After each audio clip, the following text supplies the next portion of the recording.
ভয়াবহ অগ্নিকাণ্ডের হাত থেকে অল্পের জন্য রক্ষা পেল কাছাড় ক্যান্সার হাসপাতাল। চাঞ্চল্য গোটা হাসপাতাল চত্বরে। শুক্রবার গভীর রাতে এক ভয়ঙ্কর দুর্ঘটনার মুখোমুখি হয় কাছাড় ক্যান্সার হাসপাতাল।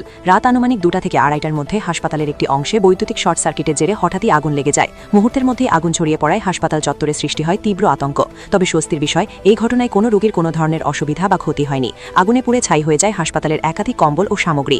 খবর পেয়ে সঙ্গে সঙ্গে তৎপরতা দেখান হাসপাতালের কর্মীরা। প্রায় 8 ঘণ্টা প্রাণপণ লড়াইয়ের পর আগুন সম্পূর্ণভাবে নিয়ন্ত্রণে আনতে সক্ষম হন তারা। বড়সড় দুর্ঘটনা থেকে অল্পের জন্য রক্ষা পেল কাছাড় ক্যান্সার হাসপাতাল। ঘটনাকে কেন্দ্র করে এখনও হাসপাতাল চত্বরে চাপা উত্তেজনা ও আতঙ্কের পরিবেশ।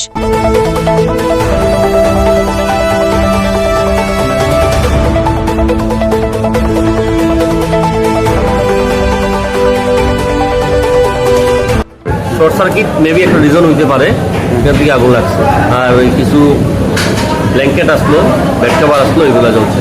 এগুলো ক্যাজুয়ালিটি কিছু হয়েছে না, ফেসিলিটি নাই না। মোটামুটি কয়টার সময় আগুনটা লাগছিল? এটা প্রায় 2:30-3টা হলো। 2:30-3টা। আগুন নিভাইতে কত সময় লাগছে আপনার? আগুন নিচ্ছে কত সময় লাগছে? আগুন কত সময় লাগছে নিতে? হ্যাঁ, এগুলো তো একটু আমরা টাইম তো আর দেখছি না, বাট মেবি 15 মিনিট আধা ঘন্টা সময় তো লাগছেই। কারণ এগুলো তো সবাই নোটিস করছে না। যখন নোটিস করছে মানুষ দৌড়াদৌড়ি আইসে নিয়ে পাইছে।